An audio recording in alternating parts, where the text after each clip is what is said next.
Welcome to team मेमर्स। अब इस बार हम आए हैं, मैंने काफ़ी टाइम बाद ये वीडियो बनाई है और जैसा कि मैंने आपसे प्रॉमिस करा था कि जब हमारे इंस्टीट्यूट से हर साल कोई ना कोई जो भी टॉप करता है मैं उसके साथ एक सेशन इंटरव्यू जरूर लेता हूँ। आज मेरे साथ हैं कार्तिक और यश, एक कॉमर्स का टॉपर और एक साइंस का टॉपर। तो आज हम बात करेंगे यश से और कार्तिक से, ताकि आगे आने वाले बच्चों को अपनी वे दिखाई दे सके कि कैसे हमारे को आगे पढ़ाई करनी चाहिए और इन्होंने कैसे कैसे पढ़ाई करी, अपने टीचर्स का गुस्सा झेला और मेरा भी गुस्सा झेला थोड़ा बहुत। तो कैसे कैसे पढ़ाई करी इसके बारे में आज हम बात करेंगे। आज हमने इसीलिए टीचर डे वाले दिन ये ऑर्गेनाइज करा है पूरा सेटअप। तो सबसे पहले हम यश से बात करते हैं। तो यश, फिर बताओ, पहले बात तो कंग्रेचुलेशन पूरे इंस्टीट्यूट में फर्स्ट आने के लिए और हमारा नाम रोशन करने के लिए और अपने टीचर्स का भी। आप बच्चों को क्या बताना चाहते हो कि सबसे इम्पोर्टेंट चीज़, मतलब कैसे तैयारी करनी है आपने, कैसे कैसे कहाँ कहाँ कमियाँ आई और कैसे कैसे ये आपकी आगे वाली कैसे कर सकते हैं? सबसे पहले प्रॉब्लम जो आती है वो आती है बेसिक्स के अंदर, जहाँ पे कुछ क्वेश्चंस होते हैं जहाँ पे कुछ अलग अप्लाई करना होता है, तो वो चीज़ हमारी अटक जाती है। तो ज़्यादातर मेरे ख्याल से जो होता है कि माथे हम छोड़ देते हैं उस क्वेश्चन को। लेकिन मैं ये एडवाइस करूँगा कि आप चाहे क्वेश्चन भले ही कम करें, लेकिन जितने भी करें उसके अंदर जितनी प्रॉब्लम्स आपको डाउट्स आते हैं उन सबको सॉल्व करें। अगर एक क्वेश्चन एक बारी में नहीं होता उसको 2 बारी करें, दूसरी बारी में भी नहीं होता तो तीसरी बारी में ट्राई करें, ताकि जो वो कॉन्सेप्ट है वो आपके दिमाग में अच्छे से फिट हो जाए। ये चीज़ मैंने अपने खुद के लिए भी करी थी। कई सारे क्वेश्चन ऐसे थे जो कि मेरे से पहले फर्स्ट टाइम में नहीं हो रहे थे, उसके बाद मैंने उसको दोबारा अटैम्प्ट करा, फिर एक और बार अटैम्प्ट करा, जब भी नहीं होता तो तब जाके मैं उसका सोल्यूशन देखता था कि कहाँ पे मेरी मिस्टेक हो रही है।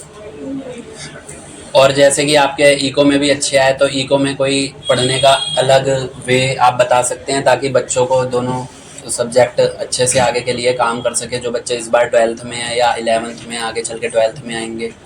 इको में भी बिल्कुल सेम ही चीज़ अप्लाई होती है कि कॉन्सेप्ट समझना ही सबसे ज़्यादा मेन है। जहाँ पे अगर आपको कॉन्सेप्ट समझ आ चुका है तो फिर उसके बाद उसको लिखना बहुत ही ज़्यादा आसान रह जाता है। उसको एक्सप्लेन करना अपने शब्दों में भी करिए, क्योंकि मैंने अपने पेपर में भी वही करा है। बस कॉन्सेप्ट समझे थे और बाकी सारी लैंग्वेज मैंने खुद अपने आप बना के लिखी थी पेपर में, तो उस हिसाब से करें। यश भैया के लिए तालियां बजा दो, 94%। अब बात करते हैं कार्तिक से। कार्तिक, आपके ये कार्तिक भैया के 92% आए हैं और 98 केमिस्ट्री में थे। तो सबसे इम्पोर्टेंट चीज़ जो मैं हमेशा कहता हूँ कि जिसकी अटेंडेंस, जहाँ भी आप पढ़ रहे हो, स्कूल में चाहे पढ़ रहे हो, आप इंस्टीट्यूट में पढ़ रहे हो, आप किसी से पढ़ रहे हो, तो उनकी जो अटेंडेंस सबसे ज़्यादा मैटर करती है। अगर वो क्लास, अब आप क्या करते हो, एक दिन थोड़ी सी तबीयत खराब हो गई, चलो ठीक है आपने ऑफ कर दिया। मैं हमेशा बोलता रहता हूँ, 1 साल से मैं बड़ा परेशान हो गया हूँ, बच्चे छुट्टी पे छुट्टी कर लेते हैं, मगर वो एक छुट्टी आपको पता नहीं है 12th जैसी क्लास में, 11th जैसी क्लास में वो आपको 1 वीक बैक ले जाती है। और कई बार हम भी, मैं टीचर हूँ, हर्ष सर है, छवनीत सर है, हमारी पूरी whole team members, Rishabh sir है, बाकी की मैम है, तो हम लोग फ्रस्ट्रेट हो जाते हैं कि हम बोलते रहते हैं पढ़ाई करो पेपर में, या फिर गुस्सा भी हो जाता है। तो उस टाइम आपको बहुत बुरा लगता होगा कि हम, मतलब कि सर ने मेरे को ये बोल दिया, आपको कोई बात बुरी लग गई या क्लास में किसी को बोल दिया। But main thing is that हम लोग रिजल्ट को मेन चीज़ टारगेट करते हैं कि अगर अभी थोड़ा सा आप प्रेशर झेल भी रहे हो तो आपका जो रिजल्ट है ना वो अच्छा होता है ना, तो वो सारी चीज़ें आप भूल जाते हो। शायद आप डांटना भी सारा कुछ भूल ही गए होगे, आपके टाइम में आपको शायद ही कोई याद होगा, मगर हाँ वो नंबर जो है ना वो आपके टीचर को और आपको लाइफ टाइम याद रहेंगे।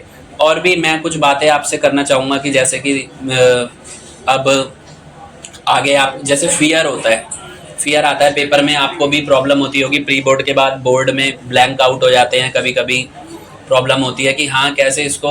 तो मैं एक एक करके दोनों से पूछना चाहूँगा कि उस चीज़ को बच्चे कैसे ओवरकम कर सकते हैं। पहले यश मैं आपसे पूछूंगा। डेफिनेटली जब पहले पेपर्स हुए थे तो उनमें बहुत ही कम स्कोर हो रहा था।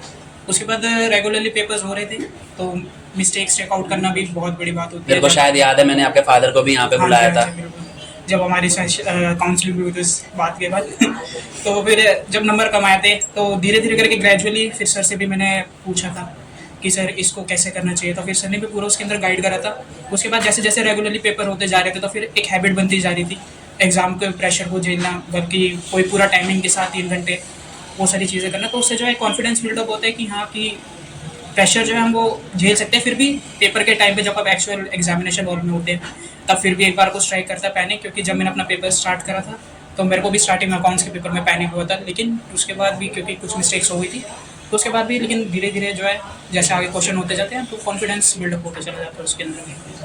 और कार्तिक, आप बताना चाहोगे कुछ स्टूडेंट्स के लिए इस बात पे?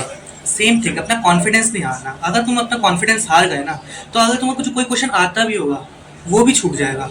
अब मान लो तुम्हारे एक बार टेस्ट में कम आ गए तो क्या हो गया, वो मेन बोर्ड्स तो है नहीं, वो तुम्हारी लाइफ में इफेक्ट तो करेंगे ही नहीं आगे। सो अगर तुम अपना माइंडसेट बना लिया ना ऐसा कि अभी कम आ गया, मैं स्कोर ही नहीं कर पाऊंगा अच्छा, तो कुछ नहीं हो सकता। अगर तुम्हारे पास कॉन्फिडेंस है कि ये मैं आगे चल के अच्छा स्कोर कर सकता हूँ, तो शायद आप आज तुम्हारे 20 में से 10 हैं, कल आप 13 होंगे, 15 होंगे, और एक ना एक दिन 20 में से 20 तुम्हारे जरूर आएंगे। और जैसे पेपर के टाइम पे मेरे साथ तो ऐसा नहीं हुआ कि मैं कुछ भूल जाऊँ, तो इतनी अच्छी प्रिपरेशन करके गया था। फिर भी अगर तुम्हारी प्रिपरेशन बहुत ही अच्छी है, लाइक फर्स्ट टाइम था मैं रिवीजन वाले फेज पे गया था। वैसे तो सिलेबस ही पूरा करना है, एग्जाम से पहले बैठ बैठ के सिलेबस ही पूरा करता था। आज इस बार रिवीजन वाले फेज पे गया, कॉन्फिडेंस पूरा था, क्वेश्चंस बहुत सारे सॉल्व कर रखे थे, तो ऐसी कोई प्रॉब्लम आई नहीं थी एट टाइम। एक मैं और क्वेश्चन स्टूडेंट्स के बिहाफ पे पूछना चाहूँगा जो सबसे इम्पोर्टेंट होता है। जैसे क्या होता है, हर साल, इस साल भी हुआ, कुछ बच्चों ने टॉप मारा, जैसे छोटे बच्चों से लेके बड़े बच्चों ने टॉप मारा।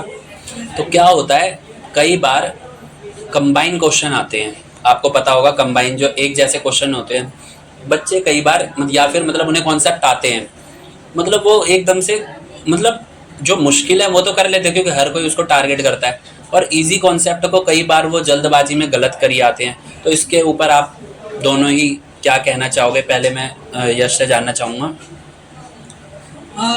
इजी क्वेश्चंस ही जो आपके लिए बेस बनाते हैं एज अ, मेरे को लगता है हार्ड क्वेश्चंस करने के लिए सबसे पहले आपको इजी क्वेश्चंस ही करने चाहिए।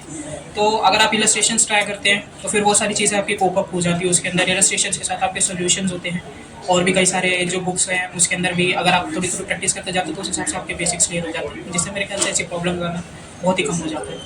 जैसे पेपर रिटर्न करने के टाइम पे मैं पूछना चाहूँगा कि मतलब किन बातों का खास ध्यान रखना चाहिए? सबसे पहला तो यही है कि जो क्वेश्चंस बहुत ही आसान है, मतलब कि तुम्हें कॉन्फिडेंस है कि अगर तुमने किया तो तुम्हारे मार्क्स तो बिल्कुल नहीं कटेंगे, उसको सबसे पहले अटेम्प्ट करो।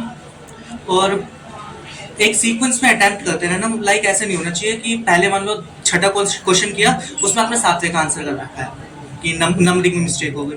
ये प्लीज जितने भी बच्चे हैं ध्यान से सुन लें यहाँ पे कि सर भैया क्या बता रहे हैं कि जितने भी क्वेश्चन है उन्हें सीक्वेंस बहुत अच्छी होनी चाहिए, शायद इसलिए ताकि टीचर को जितना चेक करने में आसानी रहेगी, उसका माइंडसेट उतना पॉजिटिव जाएगा और वो आपको उस हिसाब से। हाँ जी। एक सेकंड थिंग होती है रिप्रेजेंटेशन। पेपर में तुमने क्या लिखा है वो भी उतना ही मैटर करता है जितना तुमने उसे कितने अच्छे तरीके से रिप्रेजेंट किया है। मान लो कि आपने एक क्वेश्चन को बहुत ही अच्छे तरीके से जानते हो, आपने लिखा 10 लाइनों का लिख दिया, लेकिन उसको इलस्ट्रेट करने का ढंग ही आपका ठीक नहीं था। टीचर का आधा दिमाग इसी में लग गया कि भाई कैसे ये क्या लिखा है। हालांकि उस टाइम टीचर्स बच्चों को पास करने के उसमें तो होते हैं, बट वही है, first impression is the last impression. उसने क्वेश्चन पढ़ा, उसे समझ में तो आ गया कि आता तो है, बट वही उसका मन थोड़ा वैसे ही हो गया।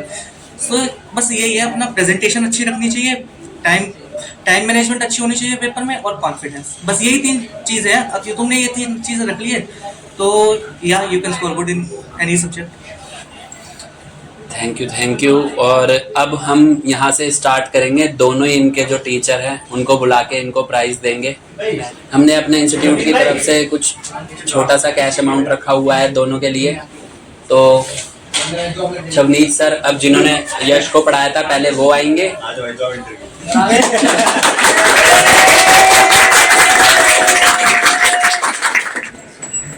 अब हर्ष सर आएंगे, कार्तिक को प्राइज देंगे। क्लैपिंग।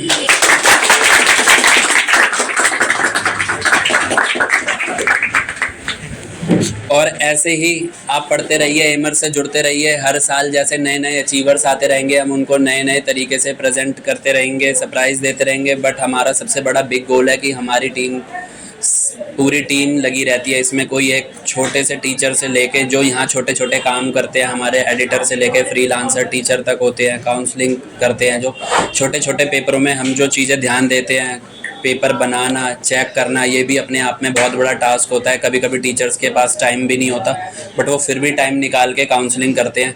बट सबसे इम्पॉर्टेंट चीज़ होती है कि ध्यान उसका भी ज़्यादा रखा जाता है। जो बच्चा टीचर का ध्यान ज़्यादा रखता है वो टीचर की बातें ज़्यादा सुनता है, उससे हमारे को भी इमोशनल अटैचमेंट हो जाती है, ताकि वो भी लाइफ में कुछ करे। और ऐसा कोई भी टैलेंट या जितना भी पढ़ाई स्टडी का फोकस है, इंटेलिजेंट जितना भी कोई भी स्टूडेंट है उसका टैलेंट वेस्ट ना हो। तो आगे ऐसी वीडियोस आती रहेंगी। अगेन मैं बताना चाहता हूँ कि यश के आए हैं 94%, कार्तिक के आए हैं 92%, और आप भी इनमें से ही नेक्स्ट ईयर कोई ना कोई आप भी इनमें से कोई एक होंगे। एक बार पूरी टीम मेंबर्स के लिए आप ताली बजा दीजिए।